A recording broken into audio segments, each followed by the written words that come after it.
So I'm going to do a little review of the Pyle Pro PDBC10. This is supposed to be something that I was going to use to power on and off all my little wall warts, electronics and things. I like to be pretty energy efficient, so I don't want to have something on when I'm not even using it. This unit is not really a power conditioner. It is, I think, a straight through kind of system. It's just a switch with all of these in parallel. So I'm actually going to verify that by opening it up. I've already removed all the screws, so we'll take a look inside. Okay, here we are inside. This is the IEC input, and there should be a fuse down here in series. This part is not soldered. It goes over here, underneath here. It looks like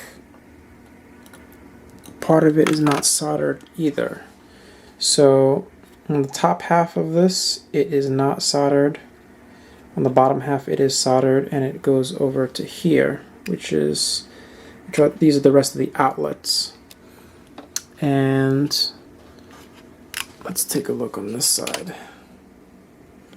So we actually do see that all of these are soldered. And because there are no inductors or capacitors, there's definitely no kind of line filtering in this whole system. So there you have it. I think this will be good for someone who wants to just be in control of what they have exactly on or not. When you turn these on, it actually lights up so you know what's actually on. And that's it. It's a 1U rack mountable unit. And as you see, I have a lot of empty space here. I'm just going to fill this up eventually, but that's it.